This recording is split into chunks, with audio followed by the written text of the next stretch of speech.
and welcome to Mike Nierychlo Online, sharing my love for people, wine, food, and all things made passionately. Of course, coming to you from the garage. And today in the garage, we've got Mark Holford. Mark, it's a pleasure to have you here. It's a pleasure, Mike. Mark, you're the proprietor of Rocky Creek Winery, a Vancouver Island-based winery, kind of a up-and-coming region in British Columbia.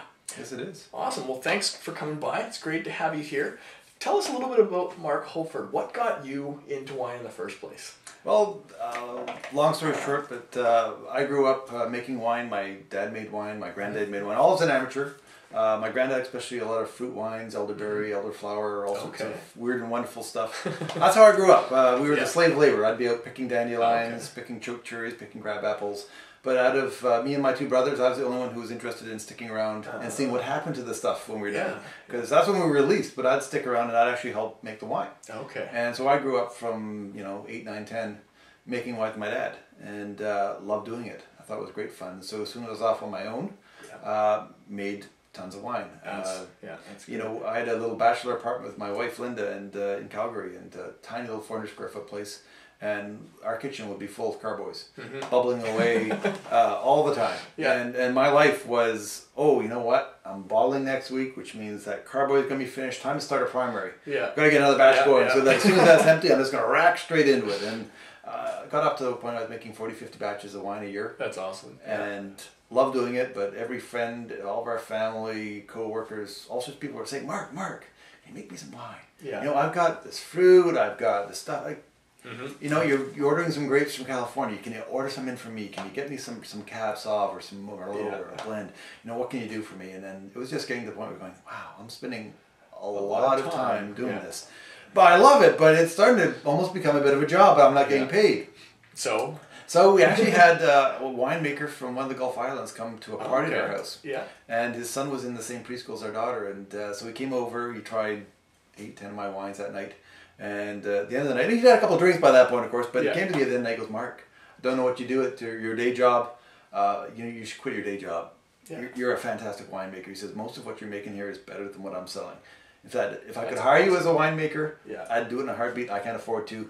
Have you ever thought about starting a winery? Yeah. And specifically, ever thought, you could do a little commercial winery out of your basement and you could sell all the wine to me in bulk? Have you thought about that? Because it'd be a great thing. I'd buy every drop you made and I'd bottle it and market it and away we would go. Yeah. And I looked at him and said, don't know if you could do it out of your house. Maybe you could. I might actually look into that. But honestly, if I go through all the trouble making this wine, I'd want to stick it in my own bottle and stick my own label on it. It's just a personal thing. Yeah, it's your wine. It's my wine, so I'd want to take credit for it. And I said, but, thanks for the idea. Yeah. And the rest of these days history. We actually did start a winery in the basement of our house. Oh, that's awesome. A very true garagiste. Yeah, something, what you're saying off camera, something very much along the lines of what you're seeing here. Yeah, what I'm seeing here, a little single car garage was a crush pad where we did all the crushing, destemming, pressing, and then we just transferred it down to our basement and had all the tanks and barrels shoehorned into about 700 square feet in our basement. Yeah. And really tight quarters. I mean, there was not room to do anything down there other than make wine.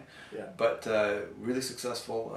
Did that for 3.5 years and kind of tried out our little hobby scale commercial winery and decided it was a big success and worth doing full time. So we bought a big acreage in Cowichan Bay and moved to the winery. There you go. So wine for you has been kind of part of your lifestyle, part of growing up. Your dad was doing it. That's what got you into wine, as opposed to an aha moment. This is really cool. It's the same kind of story. Ezra Sipes was on the show recently, a previous episode, or a few previous episodes ago.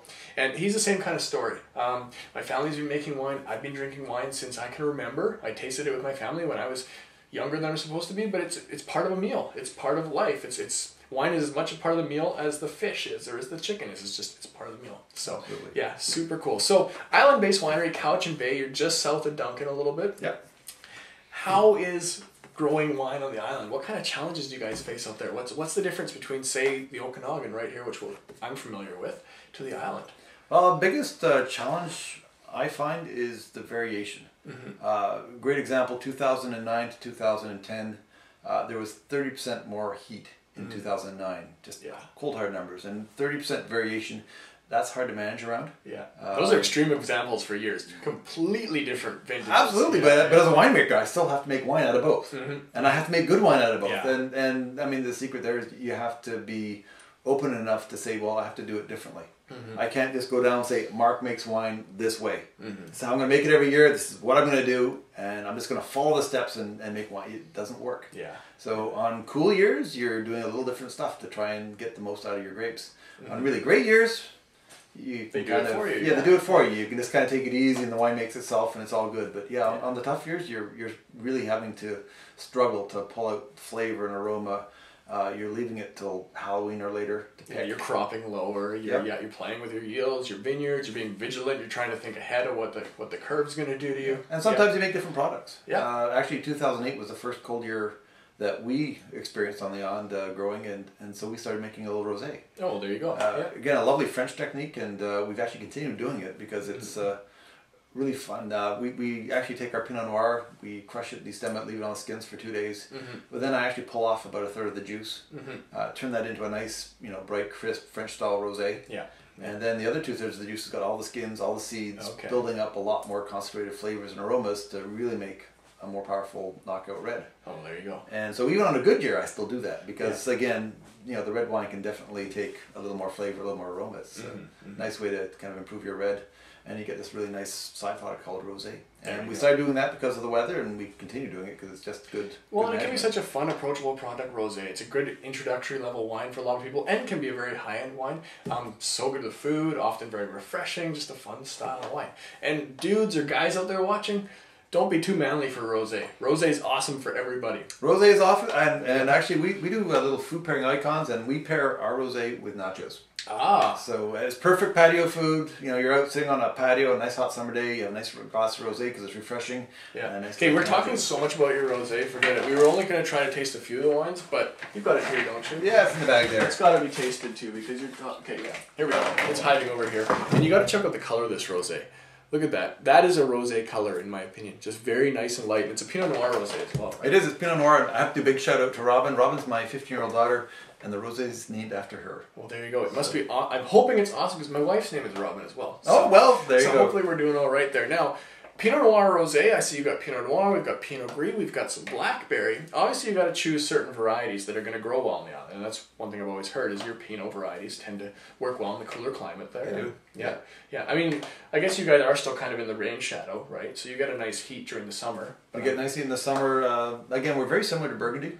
We have very, very similar climatic conditions to Burgundy. And Burgundy's white is Pinot Gris, and Burgundy's red is Pinot Noir. So that's a natural fit that they should work well. Yeah. They are just on the border. I say on cool years, it's a little more work to get nice wines out of them. But, they are fantastic. And when you get a good year, they're great. They're just amazing. Yeah. And actually, in some of the poor years, we can still make some amazing wines. And that's one of the things I love about Pinot Gris personally. Pinot Gris, it's really flexible. It makes a different style of wine when it's a little cooler climate, but it's still delicious. It can be a green, tart, apple wine, and it can be a tropical wine in the same, two different vintages. It's such an interesting wine. Okay, well, we can only talk about your wine so long. We've got to taste it. Now, these are really peculiar looking closures you got on your bottles. They're called what? The Zork? Yeah, they're called Zorks.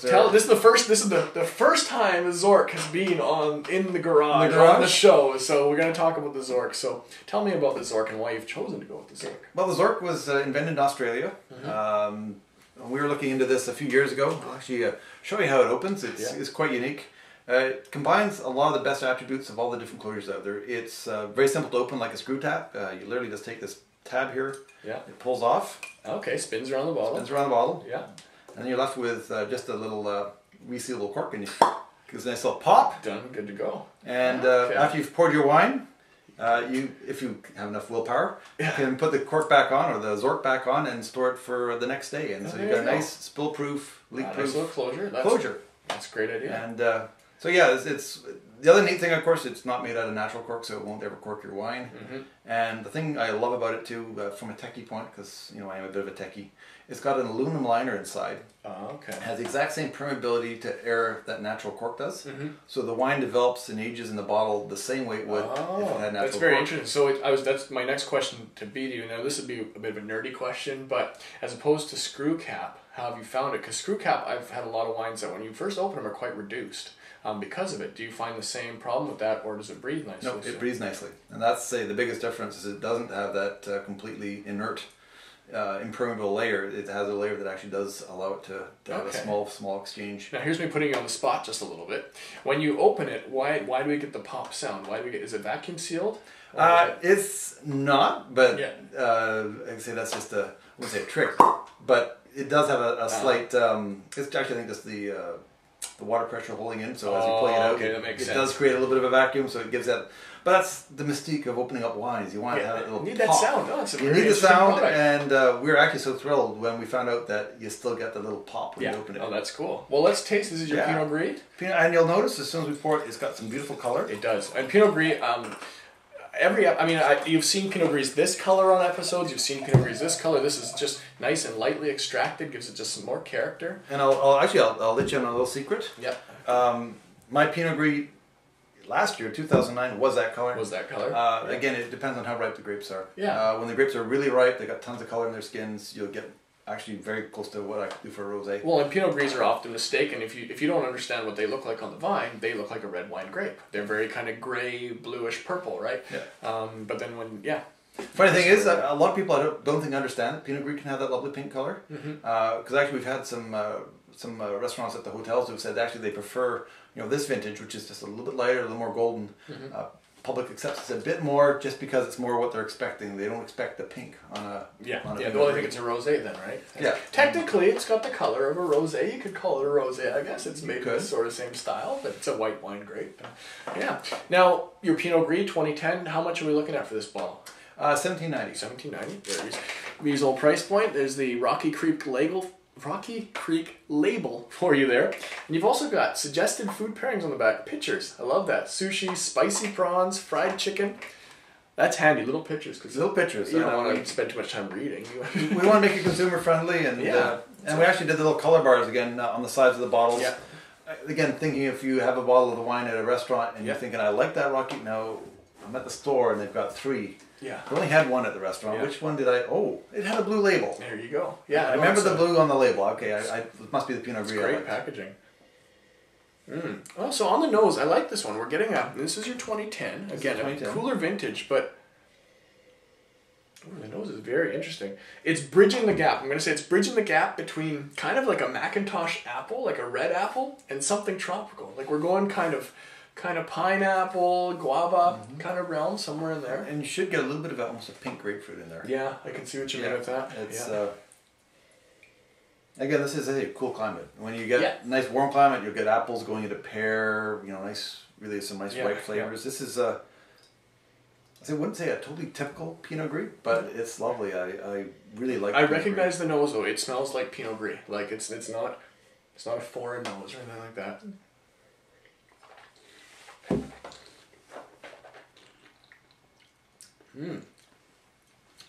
It's a good Pinot Gris. Give me a second with this glass. I'm going to spend some time with it. Yeah, that's actually the wine we were pouring for the provincial premiers last night. You got to pour it for the provincial premiers. Yes. Well, you got a high five for that one. That's awesome. We were thrilled. I mean, we were just so tickled that we got an invite to come to the Council of the Federation. Oh, that's great. Pour for provincial premiers, a bunch of staff, and then a bunch of high-end business leaders and arts leaders, and great crowd. That's awesome. Did your wine go over fairly well? It went over. Yeah, I didn't get to bring back any. I only had the ones I saved for your show. Well, I appreciate you saving some for the show. That's awesome. Yeah, no, it was a great event and a great crowd and a lot of fun. I love events like that. That's me where I'm really having a good time. Yeah, for $17-18, this is a very nice Pinot Gris. It's got beautiful mouthfeel. It slightly almost reminds me of fresh cream through the mid palate. It's just. But it's got a beautiful, crisp, acidic finish, which of course you're going to get from a cool climate. Definitely a food wine. This would go so well with your chickens, things like that.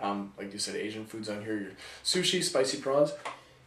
Very approachable Pinot Gris. I like it a lot. Very juicy. Like this is a drinkable Pinot Gris. I want to just consume it. That's my danger. I have to drive later, so it's like... You get to go sit on the ferry. Yeah, that's true. I just have to get there first. Yeah, exactly. All right. Okay, so we talked a lot about this rosé, so I really want to taste it. I'm super excited. I'm going to make this go pop. Get to go pop. Oh, there it is. Pop. Look at that. They're even fun to pull. The Zork. So what do we do? This is your 2010 Pinot Noir Rosé. So tell me about, well, you kind of went off about this rosé already. Yeah, sorry about that. I get out of That's fine. I'm excited about it. Nachos, West Coast Dungeness crab and ham. Huh. Let's see how this one works out. This actually, rosé can be an absolutely fantastic Thanksgiving wine. Yeah, It goes with things like turkey and ham really well. Well, if you think about it, rosé is very tart, very bright, can be very cranberry-esque, right? Yep. So I can see exactly how that would work.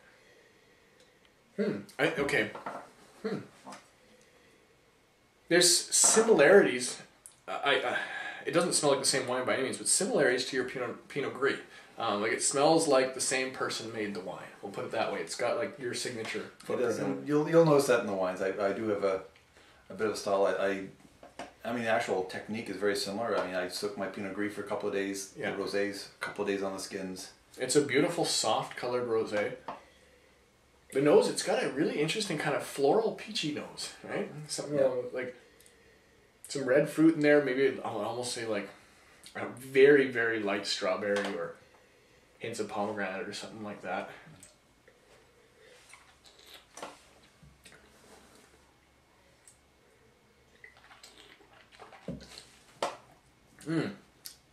I could see how it would work with all these pairings, especially the Dungeness crab.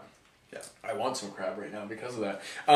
It's almost buttery on the palate too, but it's a delicate, it's a subtle rosé. Some rosés are sweetened, they're in your face. This one is, it's really enjoyable. I like that. It's a simple wine. I'm gonna put it that way. It's not overly complex. Doesn't make you think, but it's a fun, juicy. I just want to drink this wine and have some good food with it. Yeah, and say this is a wonderful product on a poor vintage. 2010. I'm not gonna lie to anyone. 2010 was not a great year on the island. No, but you can make some really nice, drinkable. Well, I would love to share a bottle with this with a good friend or my wife, just sitting on a sunny day on a patio, and it would go so with a plate of nachos. Yeah, it would go so well. It would cut through the cheese and the spice and. Good job on the rosé. I like that. That's fun. Now, what are we looking at for this bottle? $18. $18. So is that kind of your price point range? You stick around in there. Yeah, the whites are basically 18, the reds 22, blackberries 20. So yeah, we've really tried to keep the price range on our kind of mainstream wines very modest. There you go. Now Pinot Noir, that's the next one we're tasting. Pinot Noir, I've been told by a few different people that to watch out for Vancouver Island's Pinot Noir. You guys are kind of you're creeping up on us and supposedly going to be making some epic Pinot Noirs. We are making some epic Pinot Noirs. So my expectations are a little high for you. Oh good, well that's, I'm hoping I can fulfill them. Actually the 2009, which is when we're pouring it, it's my baby. This is under Zork. Oh, he's got I got a pour on there, yeah. Yes. That's leftover from yesterday's rinse here.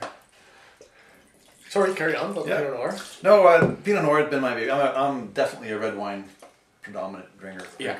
I actually do a lot more now that I have a winery. I've started to really appreciate some of the whites. Because I make them and you end up realizing they do go so well with some. The island makes such good whites too. It's such a, I mean, these are two prime examples of good white island wine. Bright, cooler climate. Yeah.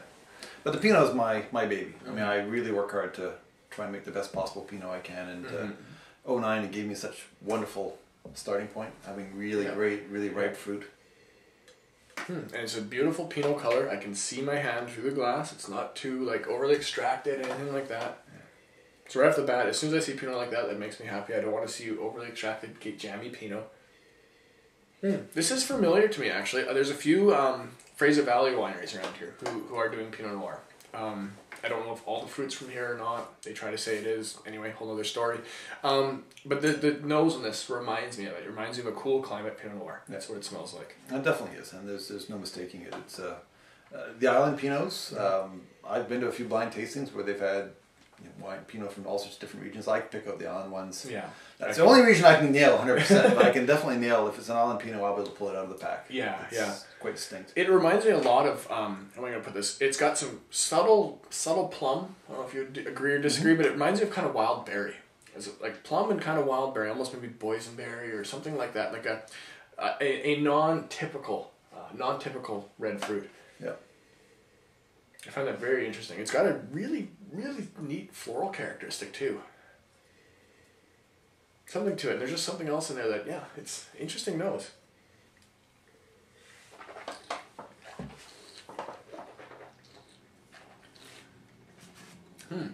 Well, I'm not spitting any of your wines. I'm going to keep reaching for the bucket, but they're going down the pipe. So, okay, so far, Rocky Creek's wines are juicy. These wines are drinkable wines. Like they make one sip makes me want another sip, and that sip's going to make me want another sip. And it's good marketing. So far, yeah, good marketing. There you go. The drinkable wines, they're juicy. They're refreshing. Now this was actually a tiny bit cooler than I would normally have served it, but it was in the pack with all the rest of my wines after I was down showcasing it for a couple of restaurants. Now, is there much of an oak program you're using on here? I'm sensing a bit of an oak program on it. Yeah, there's a bit of an oak. Actually, we all of our Pinot is aged in oak, but I've got a mix of a few brand new, a couple of 1-year-old barrels, and then some 2- and 3-year-old barrels. So I certainly I'll say a wine that had so much fruit to start with, I wasn't trying to introduce a whole lot of oak into it, just enough to give some nice background notes. Yeah. What I like about this Pinot is the palate reflects the nose quite a bit. It's got a nice backbone, a nice, somewhat just subtle tannic structure to it. It's going to give it some life. It reminds me of like a kind of a leafy tannin, something like that, or tea leaf or whatever. Yeah, it's a fun Pinot. It's juicy as well, like the other ones. I like that. I like that Pinot. One thing I really appreciate about it, and Pinot Noir, Burgundy nerds or wine nerds in general, right, will tell you that Pinot Noir, you're not necessarily trying to taste the grape.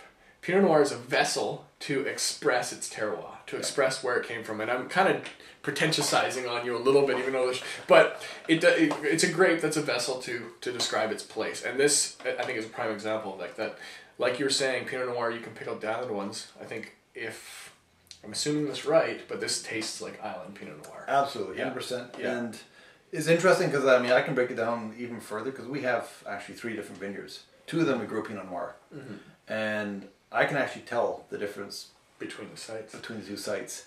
Our site in Chemainus usually has a really nice black pepper note in the wine. Oh, okay, yeah. And the one that's actually next door to us is much more subtle, more of a little white pepper, not nearly as spicy. Now, is that more where this one came from? Or actually, this has got a little more of the Chemainus in it, but okay.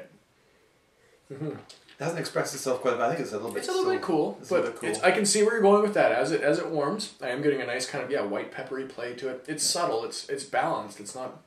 So for good wine, it's good. Now I'm so excited to taste your blackberry wine. I mean, there's a few different places doing blackberry.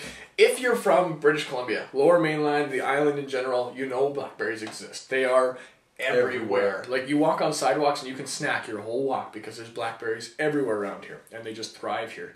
Now, what you guys are doing is you've got some. No, you can tell me about it, but some wild blackberry, and you're also training blackberries like on trellis. Yep. Yeah, we again the dessert wine we make. We really like using the wild blackberries for they have a much more intense flavor, really make a fabulous product. But by law, we have to have 2 acres of blackberries planted on our property. Okay. And of course, blackberries are an invasive weed. You do not want them in the middle of your vineyard. They'll take over. They'll take over. So we actually went with a cultivated thornless variety called Loch Ness. And thornless blackberries. Thornless blackberries. That's just a heaven sent right there. Yeah, so we actually planted 2 acres of them. They're actually in rows on trellising, so we train them up. So we actually get a decent sized commercial crop on them. Cool. But we're using those in a different product. We're actually making a couple of small batches of sparkling wine out of them. Oh. So a future product. Future product. Actually, by the fall this year, we should have the first little batch of it released. And again, a tiny batch, but it's our first test batch. And I'm expecting to make quite a bit more this year because the blackberries are growing very prolifically. Doing well. Okay, so cool. They're doing well. So then it's a really neat product. Right on. But I wanted to keep the wild ones for our dessert wine. Yeah. So we need to make a separate product. So now, is this it's 16%, so it's a fortified product then? It's not fortified. Not fortified. Not fortified. Wow. Is the blackberry one there was a smidgen of sugar added during fermentation to get it up there. To get it up there, yeah. Because blackberries don't have... Hardy yeast variety? Yes, actually, the K1116 killer yeast. Okay. I thought you might know. I might know what it is, but do they know? They don't know it. It's a specialty yeast designed for high alcohol. Oh, okay. Because again, if you want to get up to 16% without fortifying, yeah, you need a yeast that's going to survive in those conditions. I think I know exactly what you're talking about.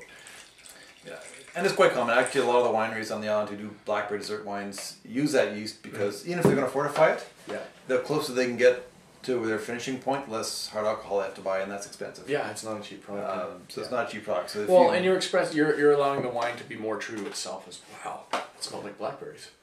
Sorry, I totally just lost my train of thought right there. Yeah, blackberries with some interesting kind of smoky. Yeah. Wow. Yeah, it's not. There's something very smoky, very gravelly to it. Yeah, this isn't a typical blackberry wine. No, this is a dessert, I guess. Yeah, it's dessert. Actually, and again, if you go to those food pairings, this is the one that we definitely recommend cheese, going and with lamb. chocolate. Ah, I can see that, yeah. Yeah, chocolate, especially dark chocolate. And we actually serve it in our tasting room with a chocolate that's got salt and pepper on it. Ah, okay. That's actually a trend going on right now. There's a lot of salted peppered chocolates out there. Yeah. Well, we've been doing that for actually 6 years now, and it's a fabulous pairing for this wine. It's just amazing. Wow. That's a really good dessert one. That's a treat. That's definitely a treat. Yeah. And you'll notice it's not terribly sweet. I don't do sweet wines. That's first caveat. But it's definitely got a nice sweetness to it. Yeah. I could see how it works so well with a salted or peppered dark chocolate in general, something kind of earthy to it. Yeah. But that same smokiness you're talking about definitely comes through on the palate. But it's at the same time, so far all your wines, so juicy as well. It's like, well, here's a segue off story. My grandmother, who's passed away a long time ago, older Polish lady, used to pick wild blackberries, and she would make blackberry syrup and blackberry juice. Just being frugal and it was awesome on our pancakes, or she would just mix it with water and juice. And this reminds me so much of that. The blackberry flavor I'm getting in the palate. Juicy, delicious blackberry dessert wine. And you said, sorry, this is going for $20 a bottle. $20 a bottle. It's a reasonable price point for it. It's a 500 ml. That's a $375. Okay. Yeah. But now that you opened up the door on that, yeah. When this is done, and there's probably 40 cases left in existence, the next vintage, our 2010, is going in a 500 ml bottle. Okay. At the same price. The same price. Oh, good. And actually, sure. And when you look for it, it's not going to be this type of bottle. It's actually really sexy. I wish I could get you a picture of it. It's a nice, shapely, rounded bottle. Okay. It is a 500, so it's not quite as big as a 750, and it's screen printed. Yeah. So instead of having a label on it, it's actually got screen printed labels. We just got them delivered, and they look amazing. It's a beautiful product. I've had a few bottles on the show where I'm like, that is a sexy bottle. Someone's done a good job of marketing on that one. I like it. Cool. Now, one other question I wanted to ask you. The episode's kind of running for a while here, but I could talk to you all afternoon. This is fun.